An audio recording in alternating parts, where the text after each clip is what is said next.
Okay, let's set this up. I think that's what is happening right now. I'm just checking to see things are working here. Should be good.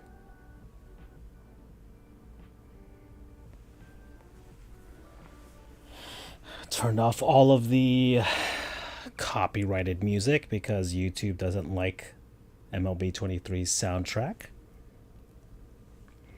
And I don't know who's going to be listening to this or watching this, but if you are a Marlins fan, you stuck through this score of 11-1 versus Minnesota.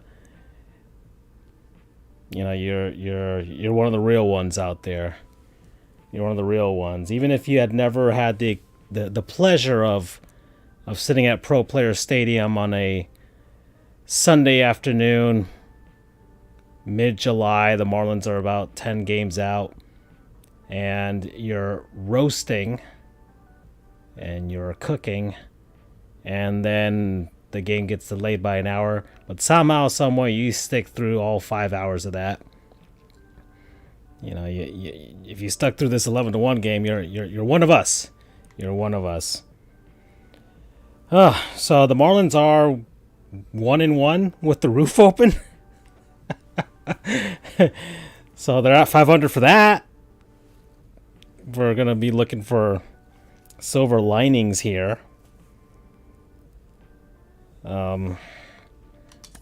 Yeah, Johnny Cueto saddled with the loss, even though he only pitched he only got through one inning, and then the second inning he was taken out due to was a right bicep strain or something like that.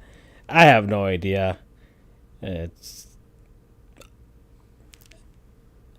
you know, a lot of people think it might have been just a save face, and maybe a little bit of it, but it was very clear he didn't have anything for today, and people have been pointing out that he didn't have anything during spring training, and he sure as heck didn't have anything during the World Baseball Classic.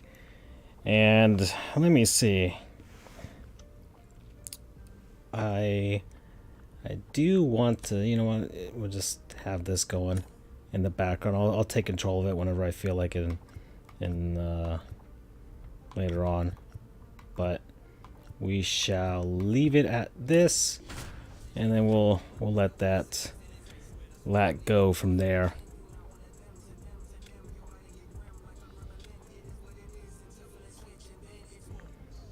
I just wanted to take a look at Johnny Cueto's career. All right, Johnny, let's go to good old baseball reference here and get my phone out of my tripod.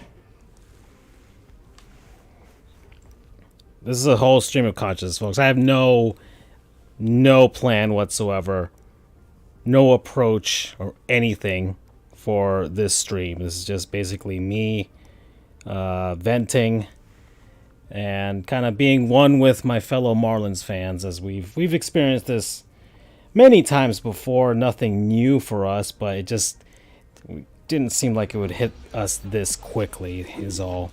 That's all. You know, we were expecting a little bit something more fight for this team, but unfortunately that's not what we have right now.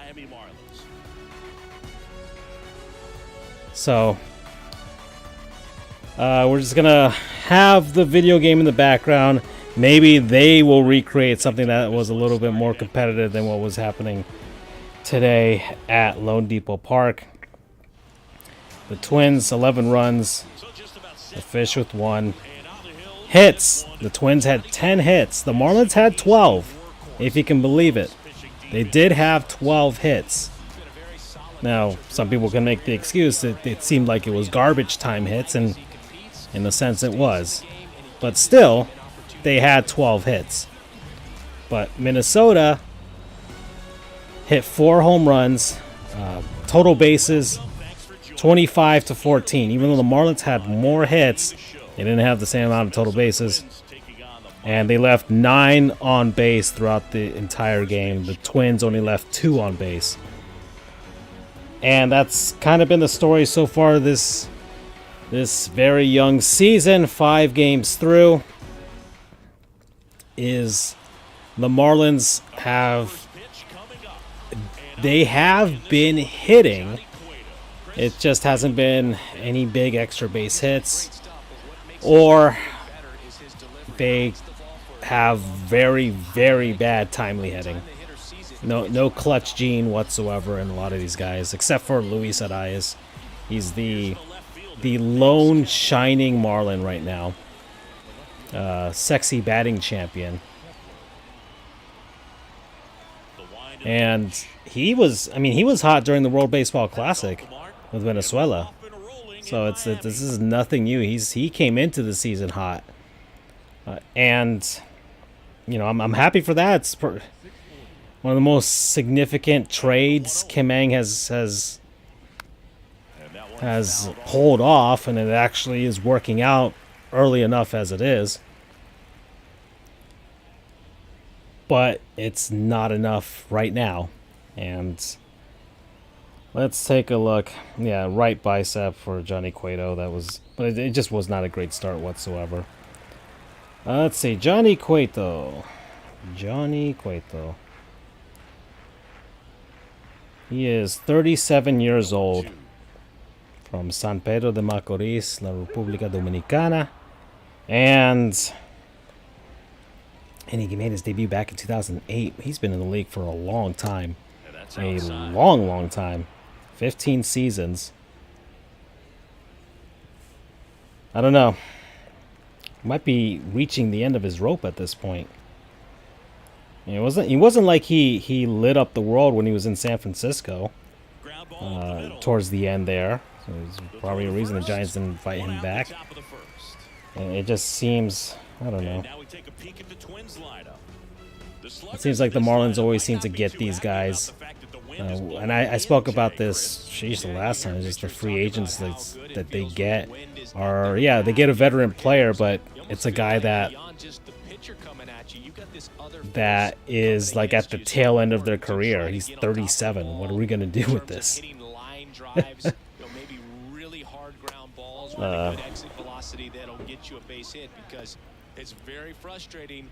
And maybe he's injured, and that's why he's had an awful spring and an awful World Baseball Classic, and now an awful start to the season. But it could also just be he's washed. He could just be washed, and we have a washed pitcher at the end of the rotation there. But we'll see. I don't know what this bicep injury is about, but we'll keep looking at this from here.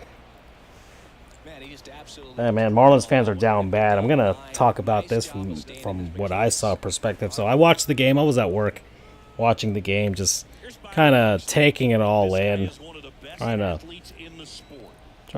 see if the Marlins can give me a little pep. All right, we're not facing the Mets. The Mets took 3 out of 4. That sucks, but I did find some bright spots. Hey, we hung with them the same amount of hits. It's just timely hitting. If we could just find a way to unlock that, then we should be good to go. And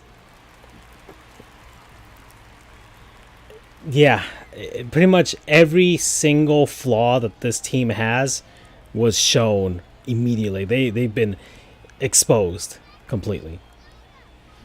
The lineup looks flawed. The experiments going on with the fielding, Jazz in center field, it all seems like this is all just gonna fall completely apart. This team's gonna lose. This team's not gonna get anywhere near the 77 victories. And it's kind of sad that Marlins fans are like, man, we could get 77 victories. It's like, that is nowhere near a wild card spot at all. It's kind of sad. It's people, Cincinnati Reds fans are pissed off at their owner when he mentioned something like that. The Rockies owner got a bunch of flack when he said, we might be able to reach 500. It's like, really? that's the bar. That's the level of success that you're aspiring to. And man, I feel bad for a lot of people in the entire Marlins verse. I feel bad for a lot of people. fans, of course, fans like me, it's not fun to try. Like, I make jokes and things like that with some of my posts. Like, oh man, I got to post about John Cangelosi now. Like, just to try and lighten the mood even just a little bit. But I do wish I could post some of the new stuff all the time. Like, I retweet some of the new stuff. Hey, this guy's Luis Arraez doing fantastic his first few games with the Marlins, and this Bally Sports with like the graphics of Marlins players similar to him that had great initial beginnings to their Marlins careers. But I wish there was more. I really do wish there was more that I could post about 2023, the 2022 season, the 2021 season. It's been few and far between of highlights of significant moments. The Marlins haven't had significant moments throughout the season, and they just kind of been, not only have they been bad, but they've been boring for a lot of people. That's the other thing. I think people could realistically get into this team if they found a way to just be interesting. Yes, being competitive. That's the name of the game. Yeah, putting a competitive team out there, but it just seems like this team doesn't give you any hope at the beginning, and then suddenly, there's 8,000 people in the seats, and it's like there's no energy, there's nothing, and that's going to be a lot less after what happened today. Are we going to get 8,000 tomorrow? I'm not sure. It was like 8,800 today. I'm not sure if that's going to happen tomorrow after that showing. But gosh, man, I'm trying to find words here to try and summarize what everybody's feeling, what everybody's thinking. It doesn't feel good at all.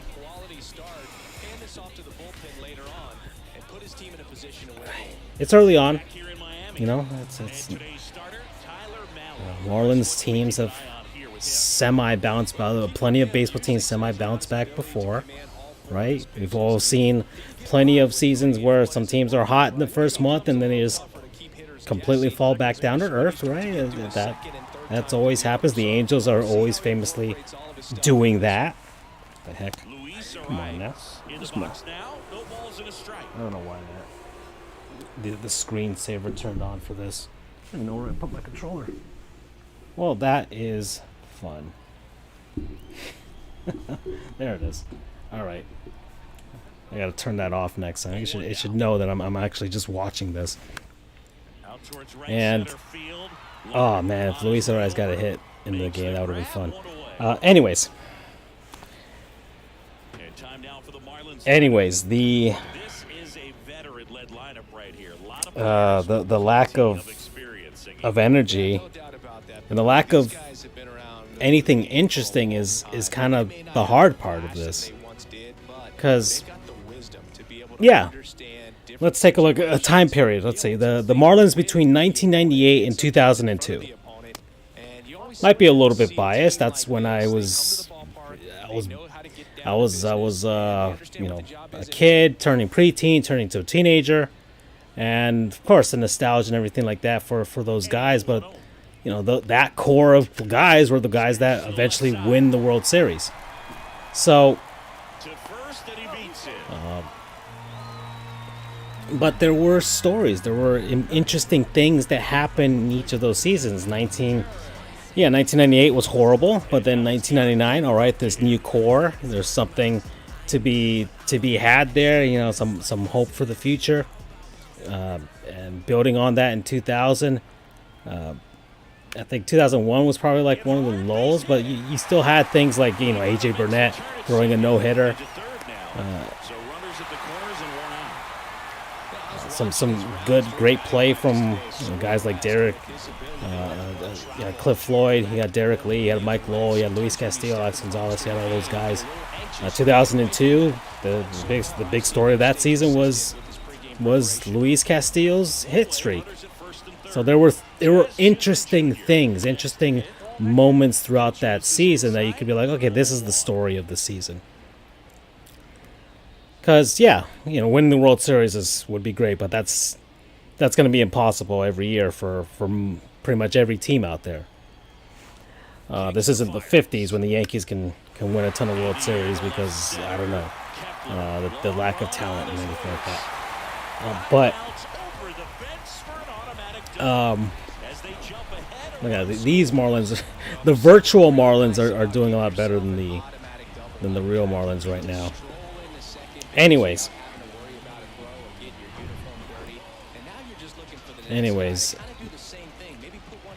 just be interesting. I think that's kind of the bare minimum I'm looking for right now. Be interesting, Marlins. Put some, get some, have a story, have something out there. Like Luis Ariz starting off great. Hey, if he has like a 30-something game hitting streak, that'd be like, okay, that's great. That's the story of the season. This guy doing fantastic. This other, big trade for Pablo Lopez, but he comes to Miami and he becomes the guy in that sense. Cool, great. Or maybe he does keep this going. He makes a run for the National League batting champion title, or gets a Silver Slugger. Like that'd be cool too. That might be that one storyline, but that would be just something there. But everything else surrounding the team is just kind of. I mean, last year was Sandy. Last year was Sandy's season. That was every 5 games or so we were looking forward to him, and that was the story of 2022.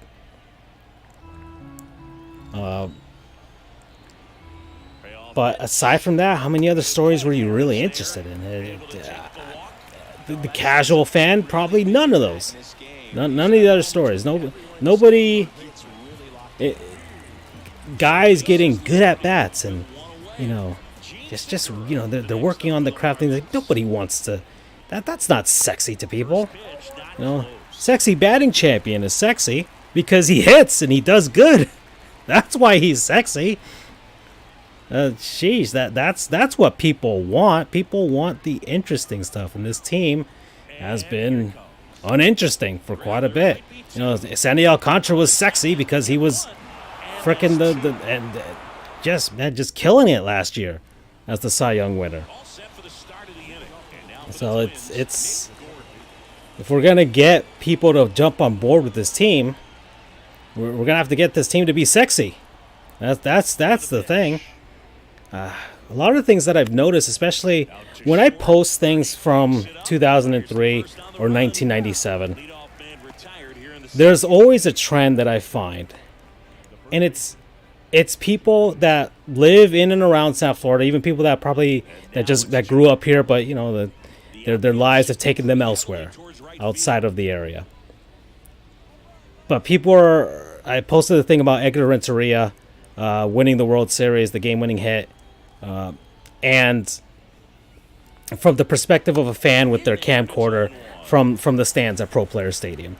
And people have been retweeting that and liking it like crazy today. But I noticed a lot of the comments, people are tagging their friends and things like that just so they could see that and remember the moments back then. There was somebody who commented earlier like they're a Red Sox fan now, but they don't care about the Marlins, and they still live in South Florida, but like seeing that brought a smile to them, it touched something in their heart. It goes back to my point that I've made since I've started this account, is that I think more people like and or love the Marlins than they let on in South Florida. I think the Marlins have a lost generation of fans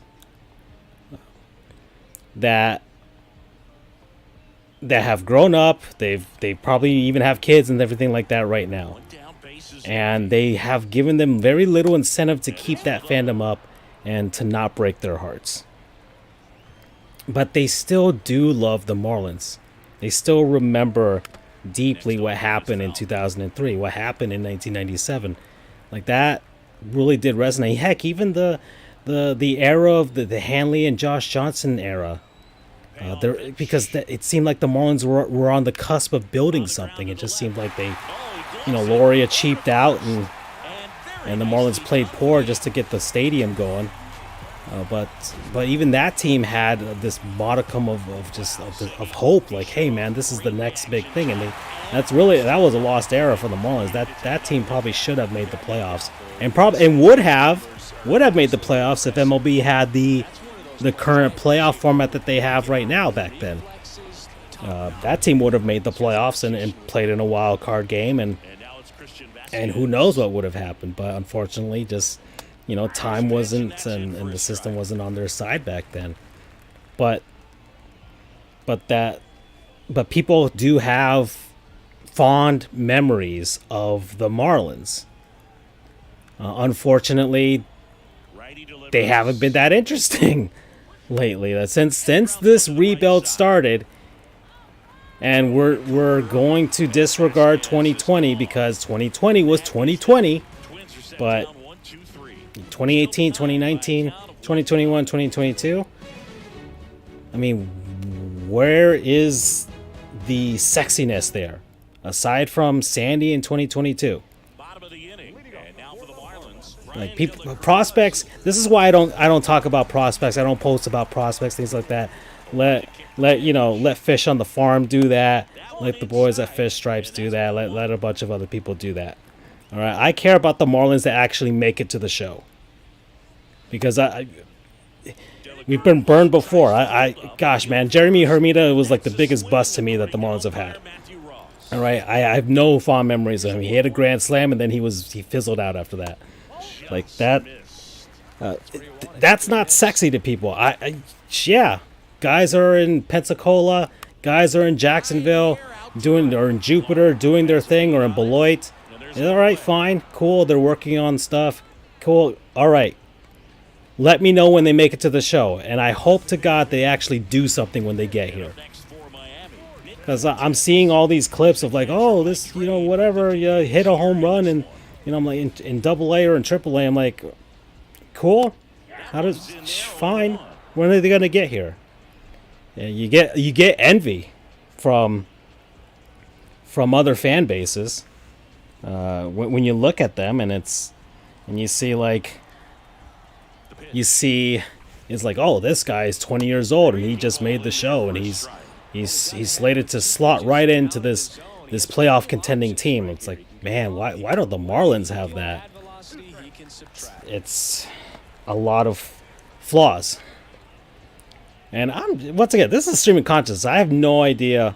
I'm not an expert in this. I have my own job and things like that. I can't follow the Marlins as hardcore as other people can, or as or as the guys who are, that's their job, the guys at Fish Stripes, the guys, the beat writers and things like that. And I wish I could. I wish I could have something more intelligible to say here, but I'm just talking from a fan perspective and a guy who's looking for the next big thing for these guys. Here's John Birdie. He stole the most bases last season, but even then, that was a quiet story. In 2022, it was kind of like a thing that kind of just snuck up on everybody. we're at the end of the season. It's just like, y'all know that John Birdie has the most stolen bases in the National League right now. Oh, okay, cool. That's going to be interesting this year with the rise of stolen bases, to see who actually can claim that title. I think there's going to be a bunch of players out there that are going to actually be gunning for that title too, which is cool. Which is cool because nobody has really been gunning for the most stolen bases in a season in quite a long time. So it'll be really fun to see a bunch of players, even star players out there, gunning to be the leader in stolen bases this season. It's going to be cool. It's going to be actually really, really cool to see, and I'm going to be happy to see that. But I will say this: the rule changes have been great. I like the the speediness of the game. Speedy, but not lack of interesting things happening within the game. So that's really the difference here. So the downtime has been cut off, but it also means that the fun things are highlighted more. More fun things are happening during the game, and it's happening faster. So we're getting more of a payoff in a shorter amount of time, which is the good thing. I think MLB Cathedrals put out a post about the time change, if people like it, yay or nay, and it was like 80% yes. The rest are just boomers or people who just want to be contrarian and be like, I don't like this. I'm like, man, I went to that game on Friday, the Flashback Friday. That game ended in 2 hours and 9 minutes. It was like 9:20 or something like that when we were out. I'm like, my God, the night is still young. We just started. I can go out and do something else, or I can go home and relax and enjoy a movie or something like that. That's the big difference there. And you got to see a whole baseball game. You didn't miss the whole thing. The game hasn't been shortened in any way. It's still 9 innings. It's just 9 innings of better stuff. Okay, well, guess once again, this is a whole me rambling on, but eventually I'll take over this game. But I'm hoping that we'll get these sexy storylines this season. Right now, Luis Arraez is the sexy storyline to start the season, but I want more. I want to see more storylines. I would love to see Jesus Sanchez become this amazing slugger that we've kind of just been sitting waiting for him to be. And it's like, hey, him coming into his own and becoming a big giant sexy slugger. That'd be beautiful. Seeing Jazz, the whole center field experiment, and hey, maybe that's also a big storyline going into the season. And if he improves and improves and improves, hey, it's early on. He's making mistakes. He can only get better. I would say he can only get better, but if he keeps going, and he can hit as well, that could also be a sexy storyline. I do say that he has put himself into, I guess, tougher competition with regards to like all-star selections, because with the all-star team, you with the outfielders, it's just a pool of all the outfielders, regardless of center, right, or left field. It's all the outfielders. So he's in competition with a bunch of fantastic outfielders in the National League. So he's potentially he's potentially like cutting himself off because he's still learning the position from being selected to the All-Star team. Last year he did it as a second baseman, which he was. That competition is not as fierce, I would say, compared to the outfield competition in the National League. Luis Arraez could be that if he keeps going the way he's going. Look at that, he got a hit in the virtual game here. That's pretty fun. But Jazz, and I'm sure he knew that going into this, but that's a huge undertaking to take on. You've never played center field, and you're putting yourself into competition with all these guys, which could potentially affect your value as a player going into the future. Hopefully he can hit, and with the hitting side, he can become of value in that sense, to the point where maybe, hey, they could at least select him as a reserve and as the Marlins rep for the All-Star game this season. But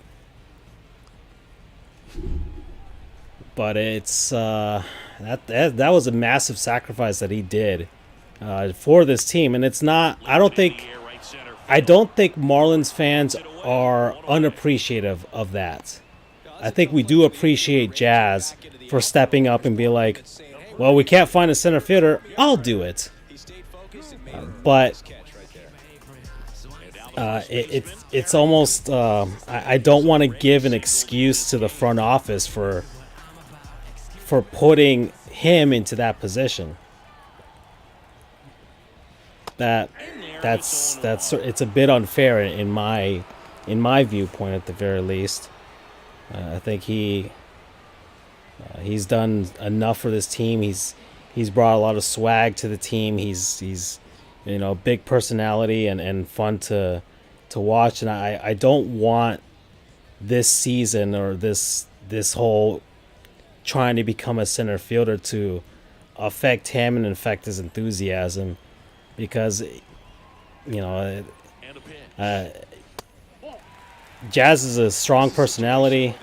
He has a lot of confidence in himself, but there's only so much a person can take. So I'm hoping that he does improve quickly. He's not awful at center field. I wouldn't say that. It's just he has to just learn some reads and get out there. More reps, and hopefully he hits, and that'll alleviate problems on the defensive end.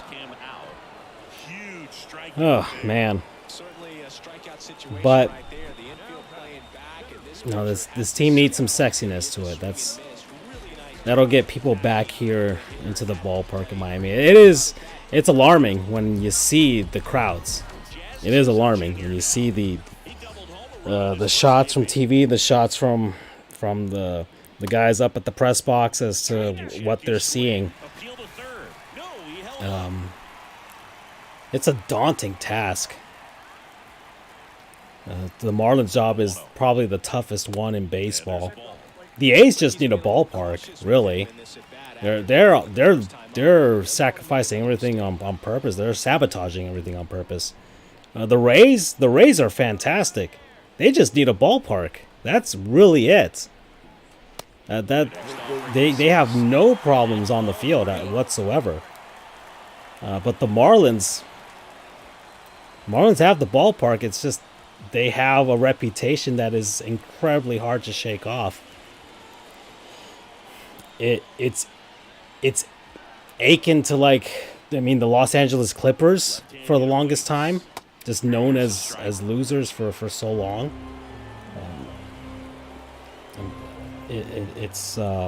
But it doesn't mean that there's not hope out there. Some teams can find a way to turn things around after a lot of turmoil, but I'm not sure what it's going to take here. There's a lot of things wrong. There's the roof has caved in, the pipes have burst. There's mold in the walls. Like with this house that the Marlins have, the Sherman and his group bought, has a lot of things wrong with it, and they've done a good job so far with some things, but the on-field product is what really matters. And here's Avisail Garcia. That guy's probably, man, his storyline is just he's got to have some sort of, would you call it the yips? I'm not sure. There's a lot of things with this is that he just sucks. It's just plain and simple. He sucks. He sucks at baseball right now. He sucks at Major League Baseball right now. He's been the worst signing for the Marlins in a long, long time. The worst free agent signing. Offensively, yeah. Offensively, yes. People pointed out to me, because I made a joke about, he's the most hated one since Heath Bell. People pointed out to me Wei-Yin Chen. I purged him a little bit from my memory, but true, Wei-Yin Chen was an awful signing for way too much money as well. But at the very least, there was that one weird season where Wei and Chen was like winning games only at home, and was just awful on the road. But Avisail Garcia has just been absolutely a terrible baseball player. Last season it was overweight. Everybody knew it. He knew it. Kudos on him for getting in shape, working on that. He came in spring, looked good. All right. So, but it hasn't really affected his swing or his hitting approach or anything like that. So I think Fish Army had posted that his body fat percentage is not, his hand-eye coordination is not tied to his body fat percentage, which was funny to me. I feel like the arepa ratio is off. He had too many arepas last year, and this year he's eating too few arepas. And as a Venezuelan, you have to keep a good ratio of that, or else you're off. It's kind of like a pH balance in a sense. So he's off right now. The ratio is off. I feel like he needs to eat a little bit more, but not too much, and maybe that will finally affect him, his approach at the plate. Yeah, but that's been awful. The game today, frustrating to watch. Gosh, man, I guess one of the worser moments was Brian De La Cruz trying to stretch that double into a triple. And yeah, it was bobbled in left field for a little bit, but I don't know. I obviously, from his perspective, he's going to try and make something happen because he knows the team is desperate. That was I'm going to try and get this and try and help us out to try and get something here, but unfortunately, he had to play it safe and stay at second, but he didn't, and he was out by a lot. Let's see what else happened in the game today, man. Well, there was I think Joey Gallo. He hit one. He hit a foul ball that went on top of the roof. So that was cool. That's one of the few things that you don't see when the roof is closed all the time is stuff like that. So that's a cool thing that happened today. That was interesting. Joey Gallo had a big old monster dong today, so he's having a good bounce back thus far with Minnesota. So that's cool for him. He went through a lot of gosh, man, just strife in New York with the Yankees, a lot of pressure, and so it'd be cool to see him have a nice bounce back season for sure.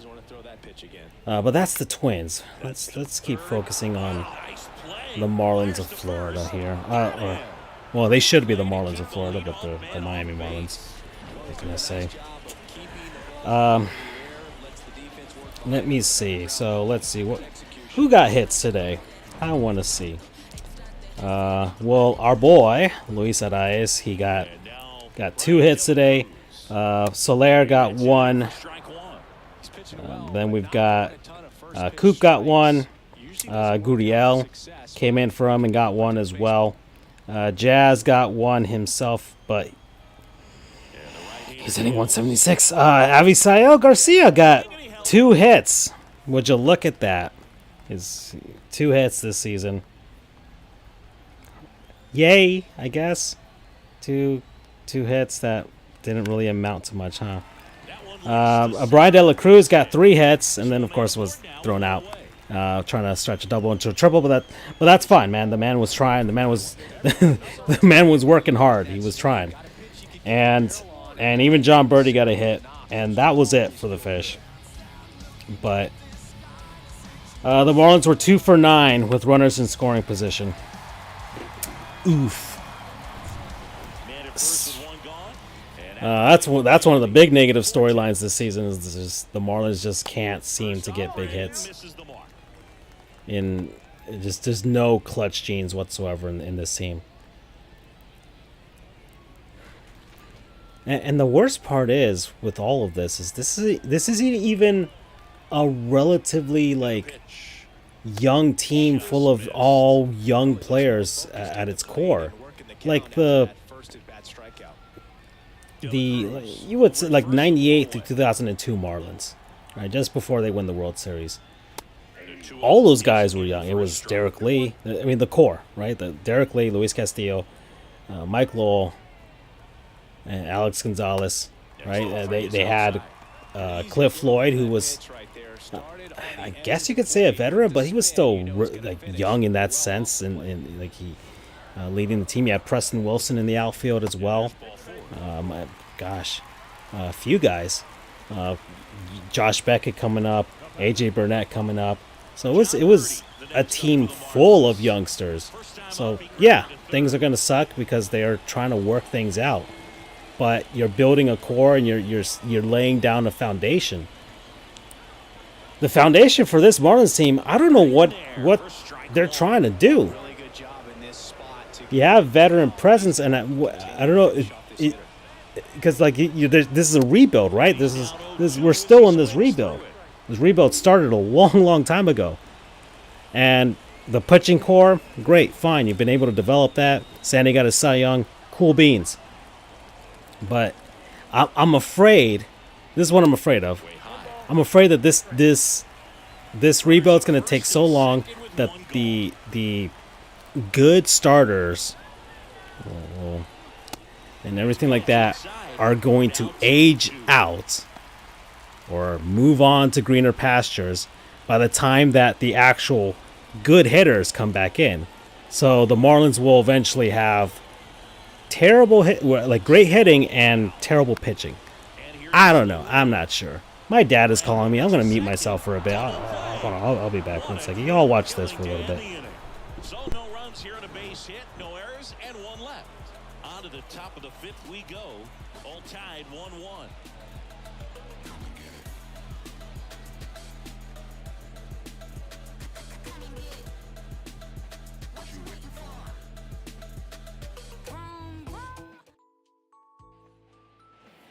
Ready now for the fifth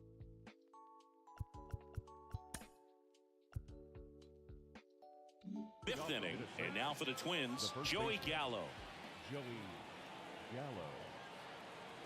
The right-hander back to work. And a strike in there. He's pitching well, but not throwing a ton of first pitch strikes. Usually doesn't work out for success, but you can never predict baseball. Here's a high chopper. Cooper takes it to the bag, and the leadoff man set down in their half of the fifth. The catcher, number 8, Christian Vasquez. Here's Christian Vasquez. Grounded out his first time. Well, on the mound, very efficient, able to produce an outcome, it seems like, within the third or fourth pitch of just about every at-bat.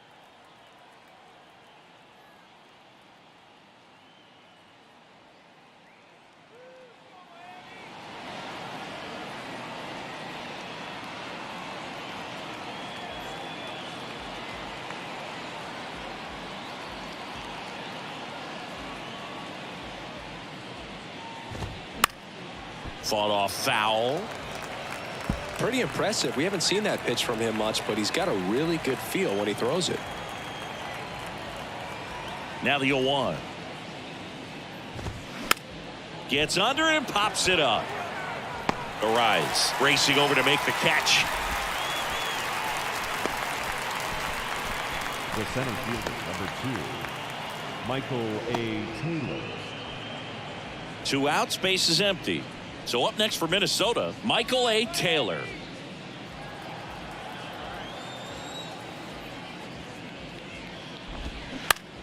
Lifted in the air, out to left. He can't get there. That should be extra bases. Around second now as they still don't have it. And he's into third with a 2-out triple. Well, clearly he was ready to hit right there. Just a cookie down the middle. I mean, those are the ones you dream about. The ones in the cage, you're just hoping you get in the ball game. Right down the middle, not a whole lot of velocity, right on top of it. A chance now to take the lead, and at this point in the game, that could be a deciding run. Taylor on third with 2 out. Next pitch is popped up. Arise has it sized up. And that'll do it. One left for Minnesota. Still tied 1-1. All right, I don't know what else he wants there, but yeah, cool. Anyways, we're just gonna keep going here. I thought I muted the broadcasters on this game. Because I'm the broadcaster here. Anyways, what was I talking about? Oh yeah, the baseball game today. And this thing, I have the dynamic difficulty because I'm trying to get good at this game, I guess. And oh, look at that! See, even with virtual Luis Arias is fantastic. That is beautiful, sexy man, sexy batting champion.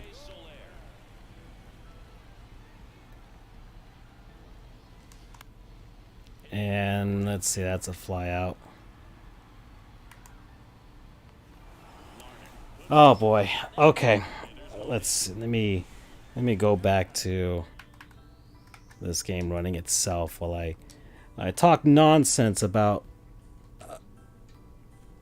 baseball. My favorite sport. The one that brings me so much joy and yet so much pain all the time. We love it though, don't we? The game of baseball. Just beautiful. The beautiful game. Okay, so that was it. Let me go to the pitching box now. So yeah, Johnny Cueto. Just a woof.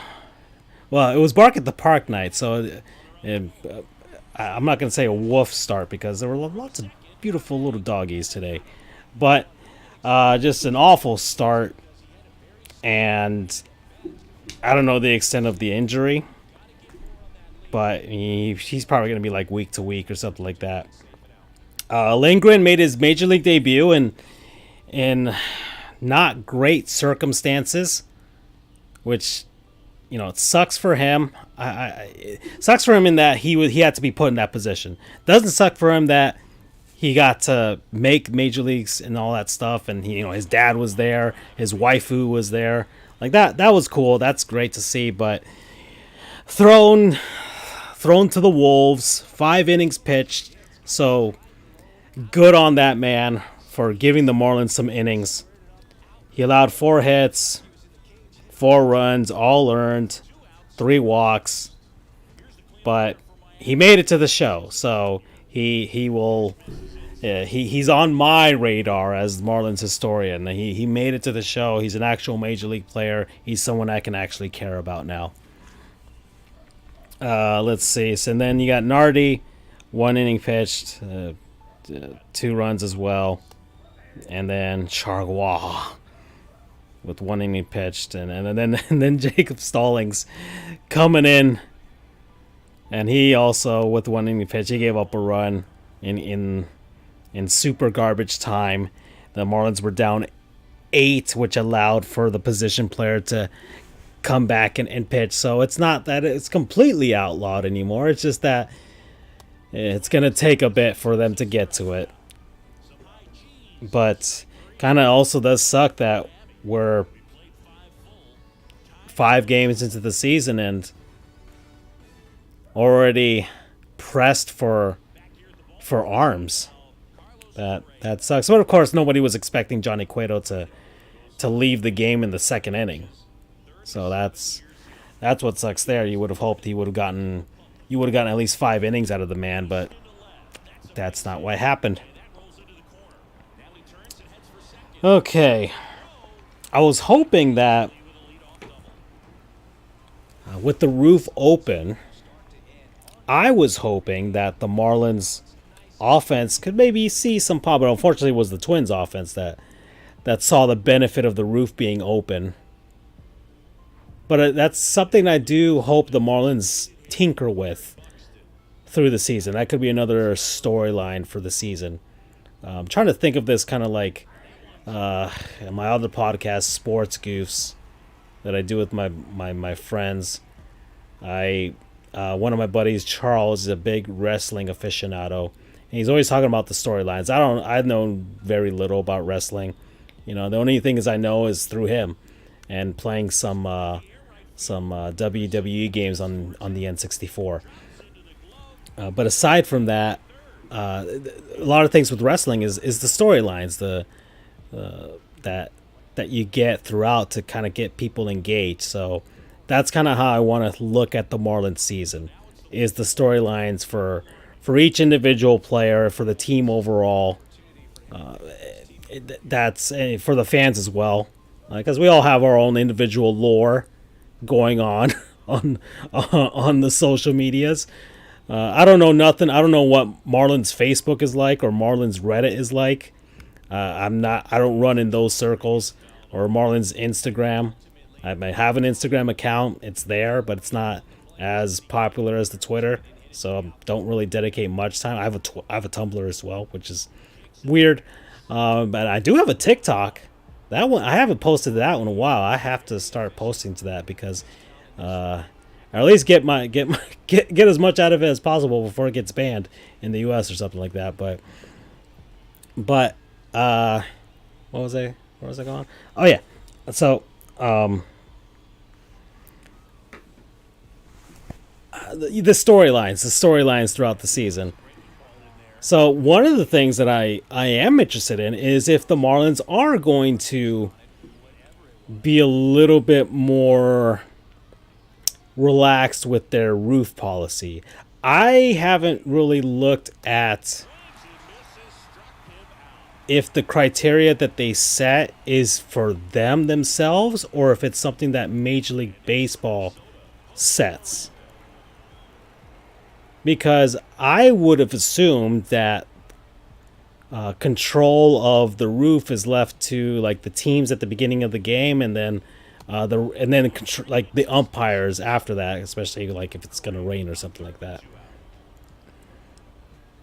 Because I would like to know if, hey, maybe does the ball carry better with the roof open, with the wind blowing a certain way? Would that help? Or could they strategically open the roof for certain games, depending on certain pitchers, certain lineups? I have no idea.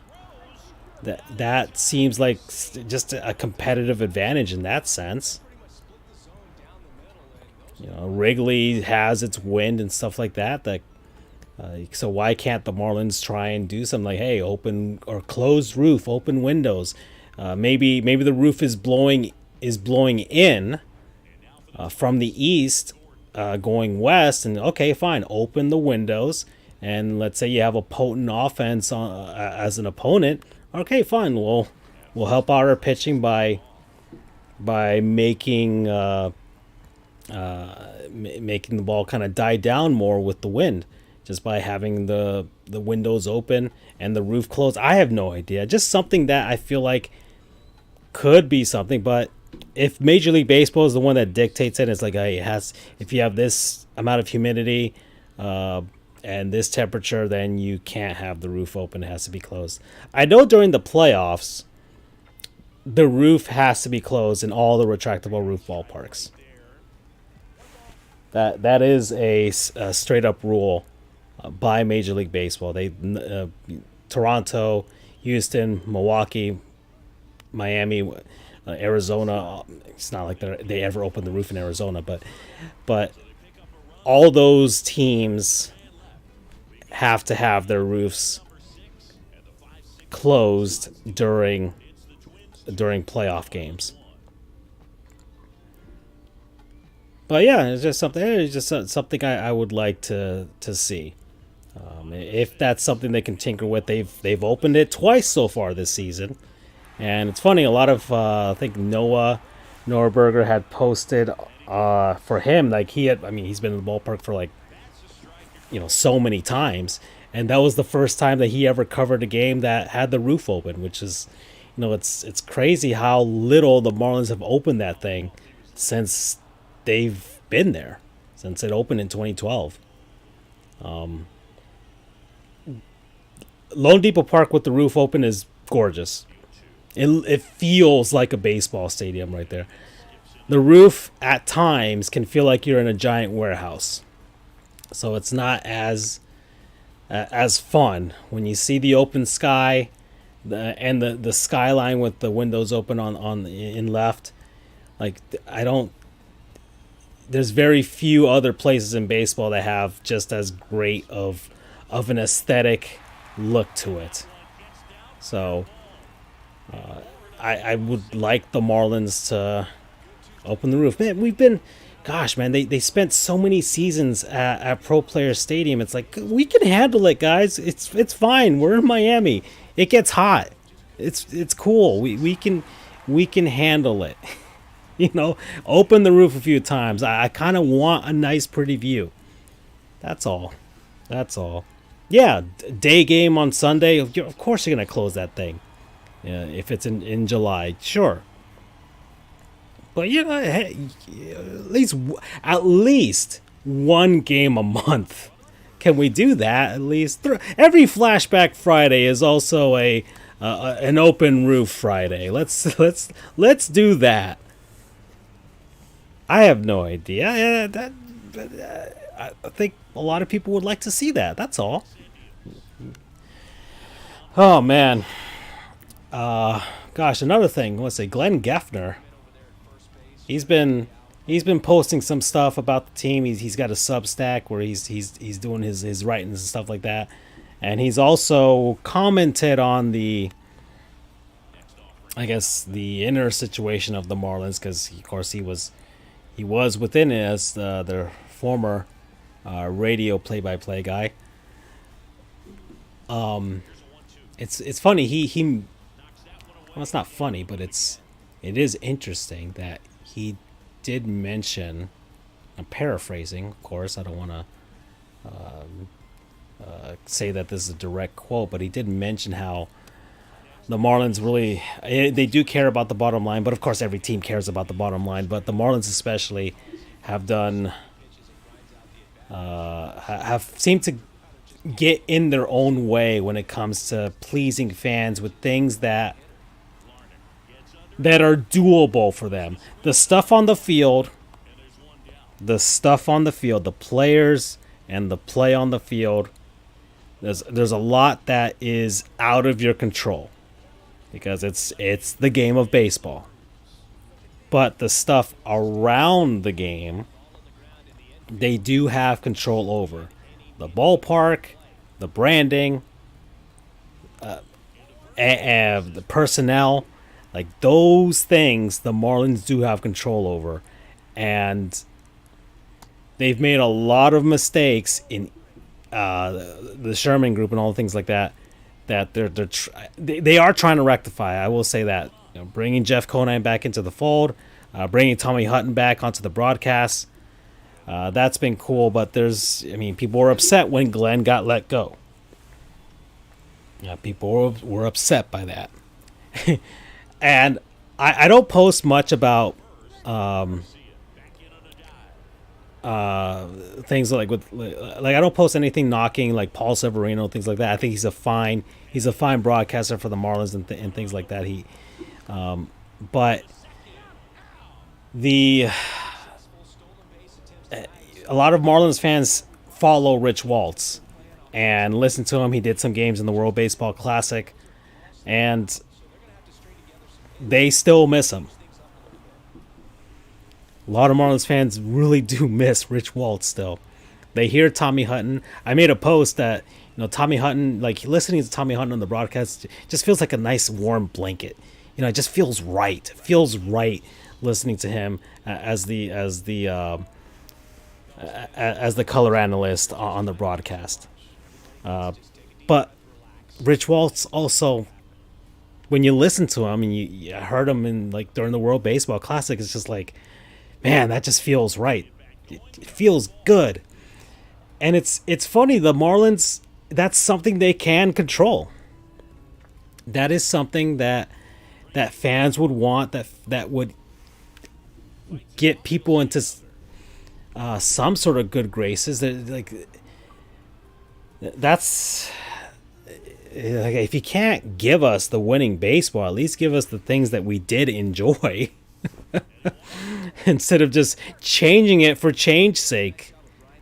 A lot of the times, a lot of these guys want to do what, like, oh, I want to put my stamp on this, and I'm kind of stubborn with it.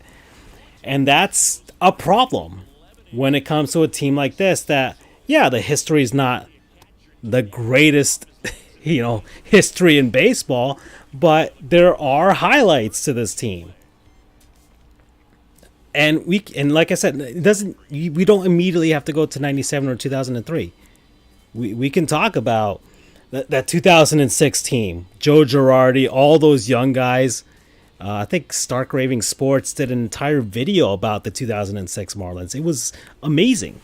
That sort of fun, sort of like hope and things like that team brought. There's a lot of that, but the things that the team can control, it just seems like they want to take it away just for the sake of doing so. Like the look of the team and the sounds of the team.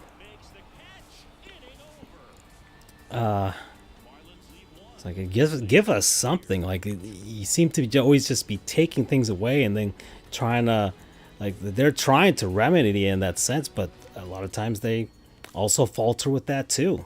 They replace the banners up there, and yet the banners are transparent in the sunlight. And I'm starting to think that was an aesthetic choice. That they wanted the 97 and 2003 banners up there in left field to be transparent so that during day games, they wouldn't be blocking the view of the outside. I'm giving them the benefit of the doubt that was an aesthetic choice that they made. Because the other side of that is somebody didn't check to see whether those things were going to be transparent on the other end. But I'm giving them the benefit of the doubt that was an aesthetic choice that they made. They're like, well, they're going to be transparent, and that was the material that they selected. It's like, so yeah, that would be cool. Although, I mean, the way you fix that is just by, just hiking them up higher. I don't know if there's some sort of building code about that, but just hike it up a little bit higher, and you won't get the sunlight problem. That's just me. That's just the simple solution that I see.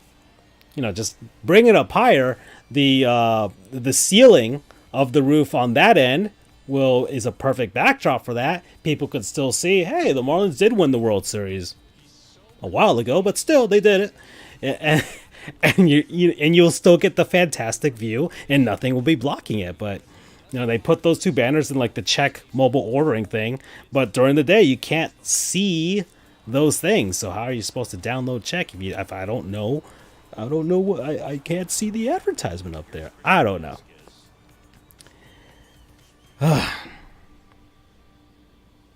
Stream of consciousness. Yeah, the Marlins lost to the Twins 11-1.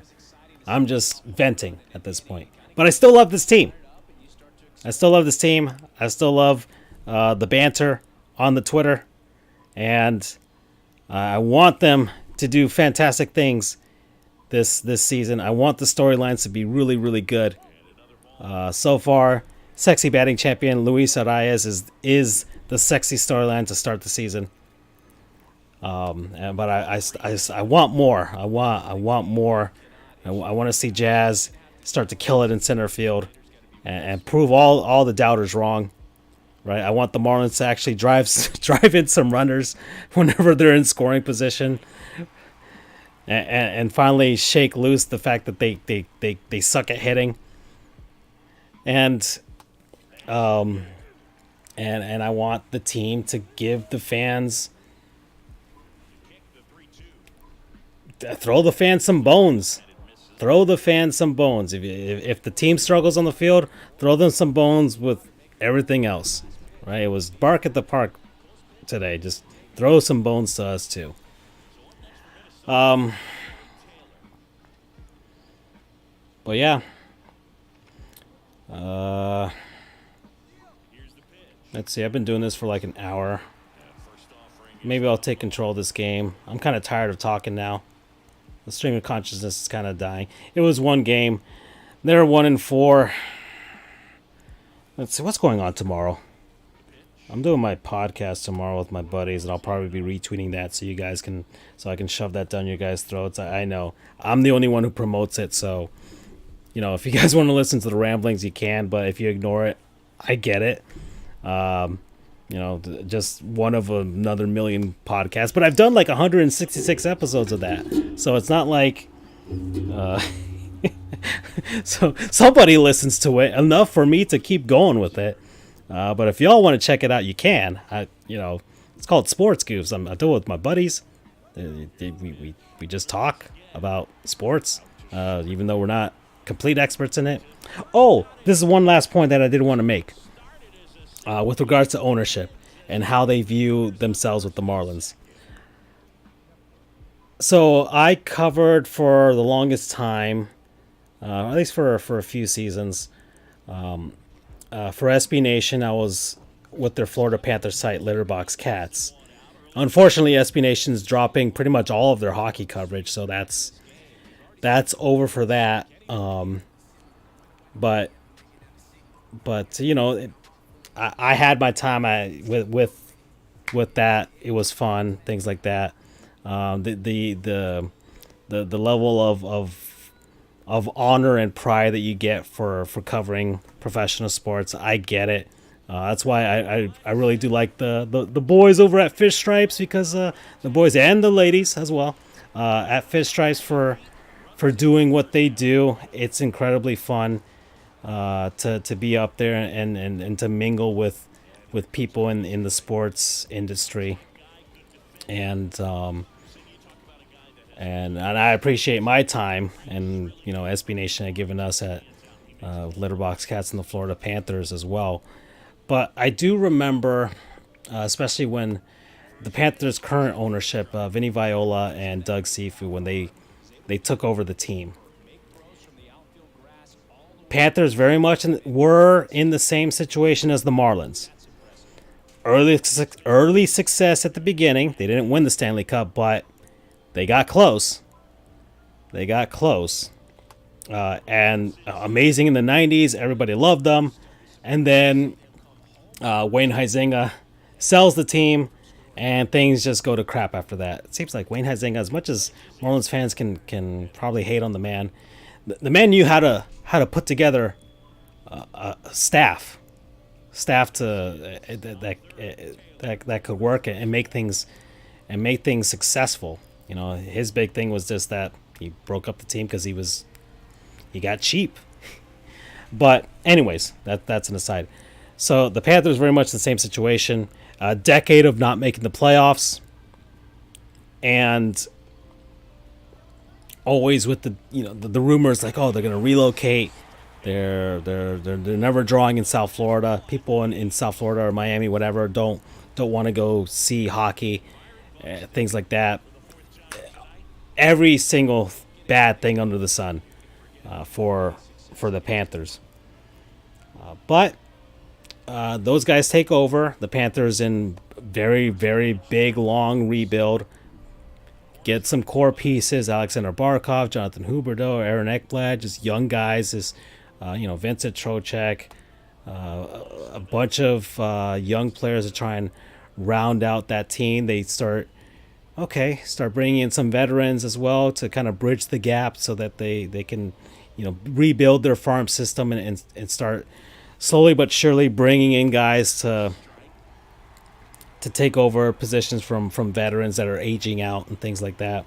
And then go out and look for some actual good veterans with some pedigree, right? Some pedigree, some guys that did stuff and aren't just washed completely. And that's what they did too. They got Roberto Luongo to come back through by a great trade. They had some guys that had won Stanley Cups before, that just kind of knew how to go about their business. So it was a team that was a great mix. Eventually they win their division in 2016. Looks great. Then then the owners start thinking, okay, well, we know how to do this hockey thing, and made some decisions that ruined the chemistry of the team, and eventually they had to kind of tread water for a few seasons, but eventually, hey, the farm system was still good enough. They got Bill's Zito as their GM, and he's kind of slick. He worked his way up, and the team wins the President's Trophy, and it's just the Panthers are back in the sense that in South Florida they reinvigorated the fan base. The fan base is behind them. They got a lot of casual fans to finally pay attention to them and kind of and adopt them as their hockey team. They've invested a lot of money into Broward County and connecting with Broward County because that's where the Panthers play. Their brand new training facilities being built in Fort Lauderdale, renovating an old auditorium to make that happen. It's going to be really cool and really interesting. So the Panthers, and it took a long time. I'm not saying that it was a quick thing, but the Panthers finally are, I think, have recovered from that decade-long drought that they had of just being mediocre to just awful and missing the postseason year after year after year. Even with this current ownership, they had their bumps, but they had like these shining moments where it's just like they're figuring it out. They're figuring out how to be NHL owners and how to put together a front office, and the front office is getting the talent, being able to sign guys, things like that. And then they're willing to spend money. That was the other thing, because those guys could have just been cheap. But the Florida Panthers, if you look, they spend at or near the salary cap in the NHL. So it wasn't just all talk. They have literally put their money where their mouth is. So the Panthers have done the ownership for the Panthers it's been 10 years now since they took over. They have done everything to put fan confidence back in that team, and thus the Panthers are back in that sense. The team is, look, it's hard. I get it. For them they're not like selling out every single game, but they have good attendance now. It's not embarrassingly low like it was for like a couple seasons there when they were really tanking. So it can be done, but there is things that the ownership has to do.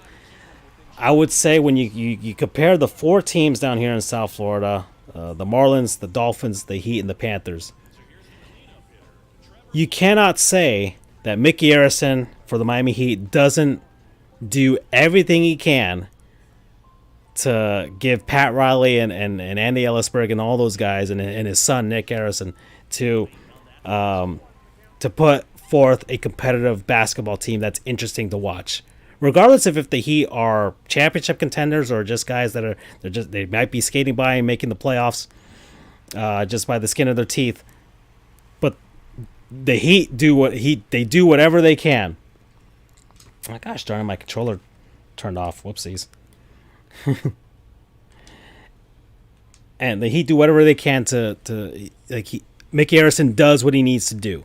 And when the Heat are like at the point where it's like, hey, let's spend, let's heading into the luxury tax, what have you, because we have a really good shot at doing this. He does it so that the Heat can have a chance of maybe winning a championship. So what more can you ask for as a fan? They're doing all that we want. The Miami Dolphins. As much as I crap on the Dolphins, even on my account here with Marlins History, saying that, oh, there's nothing of note that's left where the Marlins formerly played. It's all in jest because I'm a pessimistic Dolphins fan, and but I do want the team to do good. And Stephen Ross, a lot of people can criticize him and everything all they want, but Stephen Ross has spent a boatload of money, more money than I will ever see in my life, more money than I'm sure Bruce Sherman will ever see in his life. That you cannot question the dedication that he has for his team to try and win a Super Bowl. The Dolphins have spent a lot of money on the stadium and on the team on the field trying to get, and yeah, there's been a lot of bumps with that team, but they are doing their best, and Stephen Ross has done everything you would want from an owner to try and make that happen and make it work and see if they can win a Super Bowl. And I just gave you the example of Vinny Viola and the Panthers. They have done pretty much everything that you would want.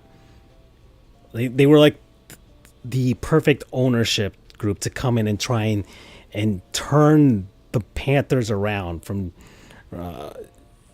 and giving them an identity again, giving them a presence back here in South Florida. The Panthers have a presence again down here. They were a non-factor for like the longest time, and they have a presence now. That's the difference. Local media, they will tweet and everything about the Panthers now. Before, gosh, man, you'd be lucky. I covered them when in that transition period. You'd be lucky if someone tweeted about the Panthers, or if there was a local news broadcast that talked about the game. So the Marlins are there. The Marlins are at this point where they really do need a presence back here in South Florida. My controller turned off, whatever. I'm going to end this at some point. That's what I'm hoping they can find. But it's been, let's see, 2018, 19, 20, 21, 22.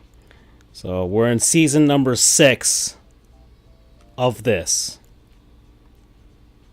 And the lone bright spot as far as team success is concerned is a fluky 2020 playoff appearance. Great. They won the series against the Cubs. Cool. Fantastic. Gave us something to be happy about for a miserable year. But this team needs to start making themselves present again in South Florida. Because from what I've covered and what I've posted about the past and everything like that, I get a lot of likes, I get a lot of retweets on certain things. So it means the Marlins used to be present and people want them to be present again. So the love is there. The love for the Marlins is there.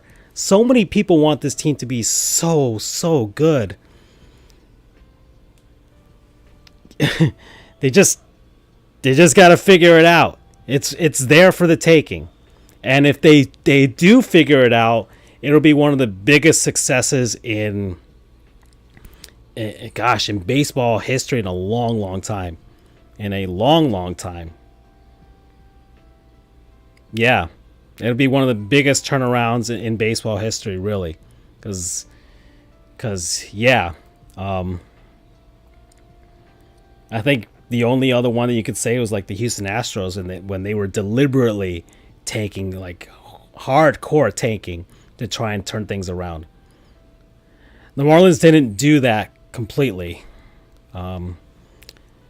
So I don't know, but they'll be there. All right, so I'm gonna try and I'm gonna stop talking, finish this game, and call it a night. But thanks everybody for listening to me ramble. I'm not going to do this for every game. I'm not. I just whenever I feel like it. Happy or sad, what have you. Game of baseball is fun.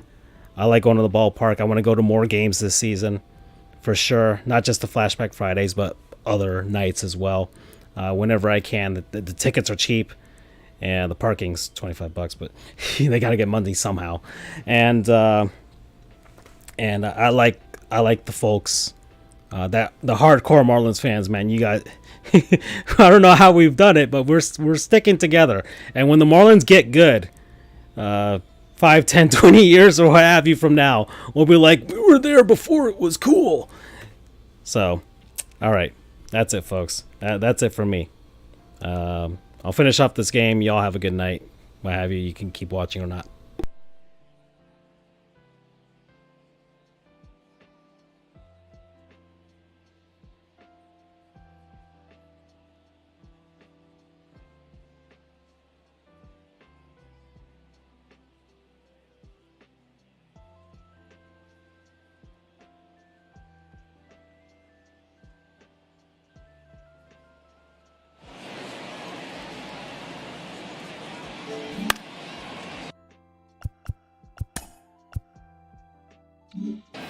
Swing and a ball lifted left field.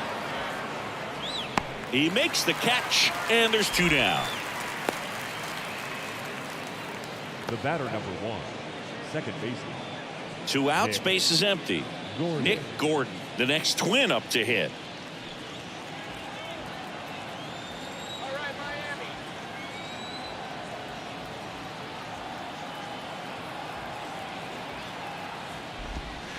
In there for strike 1.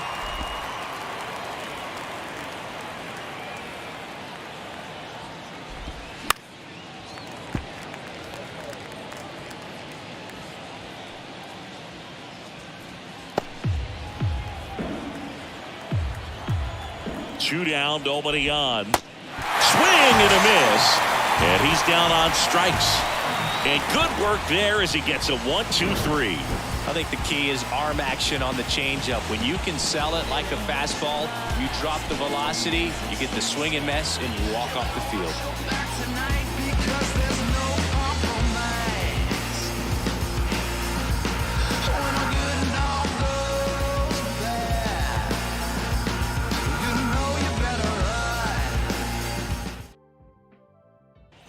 Back now, new pitcher on the mound as we roll into the bottom of the 8th. Yohan Duran. Number 59. This guy can bring it velocity-wise. And here's the first baseman, Garrett Cooper. The Fish in striking distance, but have some.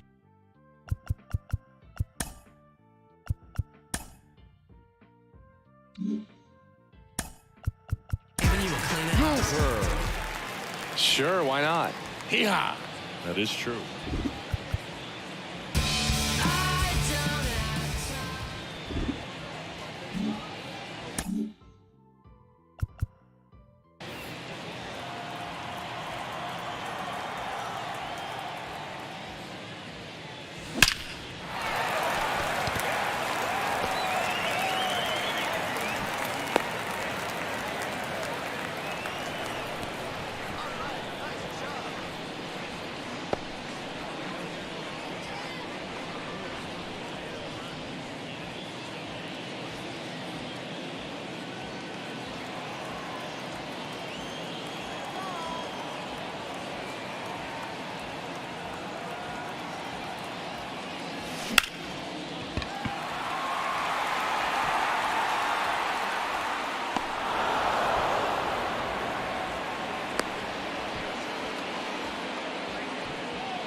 Up next for the Marlins, the right fielder, Avisail Garcia.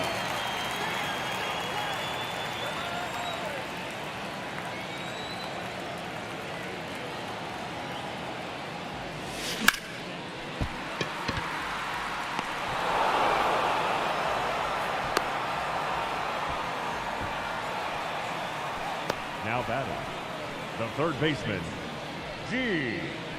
Segura.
Leading off for the Twins, the first baseman, Joey Gallo.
He's out. Up next for Minnesota, the center fielder, Michael A. Taylor.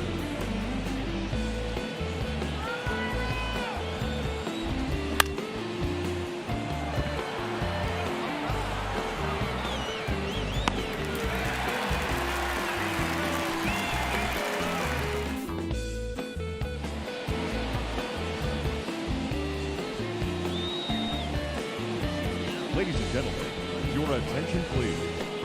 Now pitching for the Twins, number 66, Jorge Alcala. Leading off for the Marlins, the shortstop, John Brody.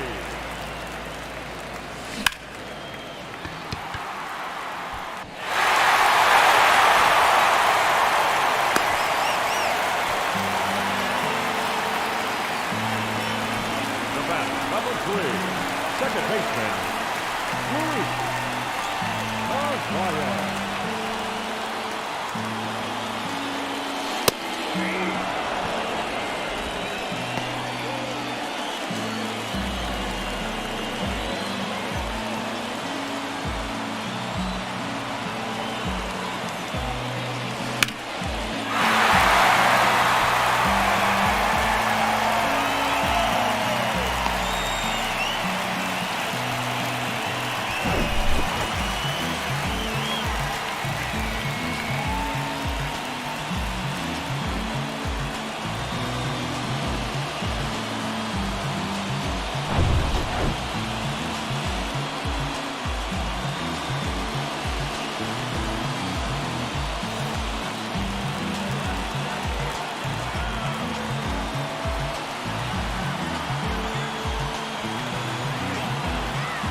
The final line score for our ball game tonight: for the victorious Twins, 4 runs on 8 hits, 1 error.